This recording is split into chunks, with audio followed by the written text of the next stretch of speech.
호세아서 1에서 3장까지 하나님께서는 호세아의 삶을 통해서 이스라엘을 경고하셨습니다. 오늘 말씀 4장부터는 직접적으로 이스라엘의 죄를 지적하십니다. 1절 보면은 이스라엘 자손들아 여호와의 말씀을 들으라 이렇게 선포하고 있습니다. 하나님의 말씀에 귀를 기울이라는 것인데 이스라엘 백성이 하나님의 말씀에 귀를 기울이지 않음으로 일어나는 일들이 있습니다. 진실을 외면하고 다른 이에 대한 인자함도 인내함도 없고 또 하나님의 말씀을 모르니 하나님을 아는 지식도 없습니다. 그렇게 해서 생기는 그들의 삶의 결과가 있는데, 자 2절 3절 같이 읽겠습니다. 오직 저주와 속임과 살인과 도둑질과 간음뿐이요 포악하여 피가 피를 뒤이음이라. 그러므로 이 땅이 슬퍼하며 거기 사는 자와 들짐승과 공중에 나는 새가 다 쇠잔할 것이요 바다에 고기도 없어지리라. 여기 보니까 저주하고 훔치고 죽이면서 사는 삶의 모습입니다.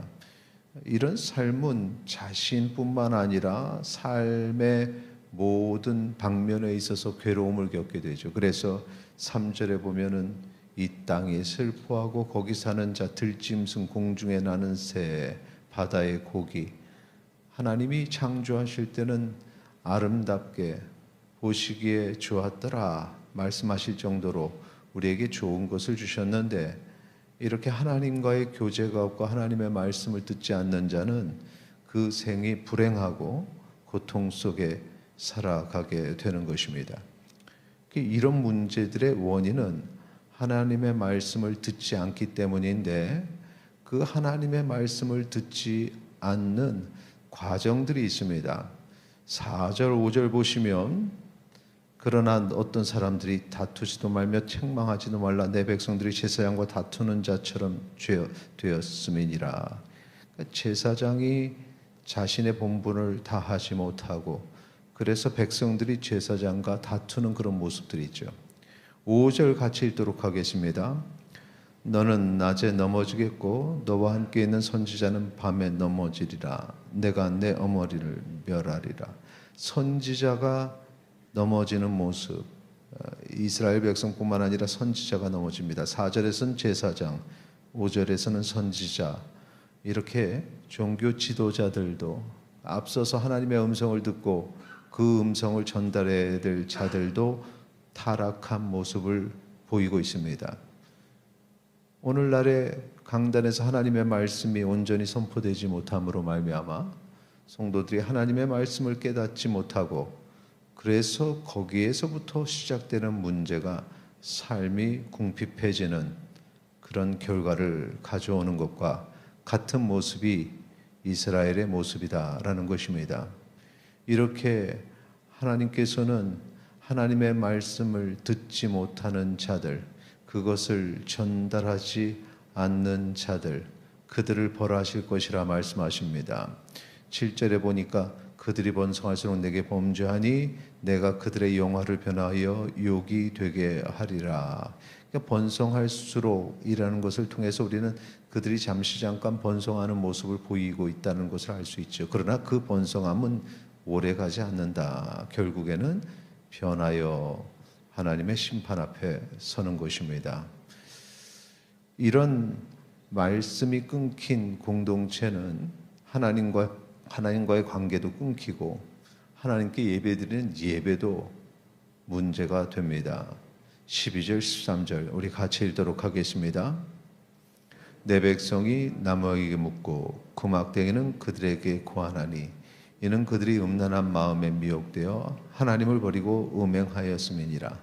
그들이 산꼭대기에서 제사를 드리며 작은 산 위에서 분향하되 참나무와 버드나무와 상수리나무 아래에서 하니 이는 그 나무 그늘이 좋음이라.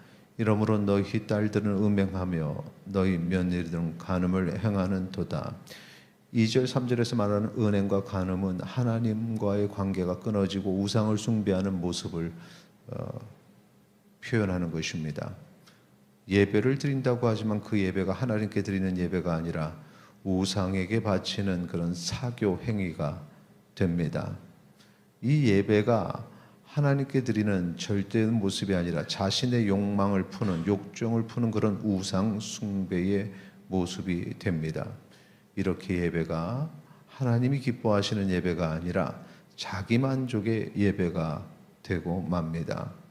하나님께서는 그들에게 들으라 라고 말씀하셨던 것입니다. 그러니까 이런 문제의 해결은 하나님의 말씀의 회복으로 시작이 되어야 됩니다.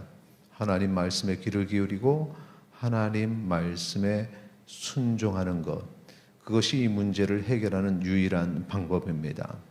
하나님의 말씀 가운데 살아가는 성도님들이 되시기를 소망합니다. 주일뿐만 아니라 매일매일의 삶 속에 말씀이 살아 역사하는 우리의 삶이 되기를 소망합니다. 하나님께서 들으라 하실 때는 아직 포기하지 않으셨다는 것입니다. 끝까지 듣지 않는 자들, 17절에 보니까 에브라임 무상과 연합하였으니 버려두라. 버릴 때에는 더 이상 기회가 없습니다. 오늘 하나님 말씀으로 시작하는 하루가 그래서 우리에게는 복되고 하나님이 기뻐하시는 삶이 예배가 될 줄 믿습니다. 지금까지 말씀과 동행했던 것처럼 앞으로도 주의 말씀과 동행하시고 주의 말씀 안에 거하시고 승리하는 주의 백성 되시기를 축원합니다. 이 시간 함께 기도하겠습니다. 주님의 말씀 가운데 살아가기 원합니다. 함께 기도하시겠습니다.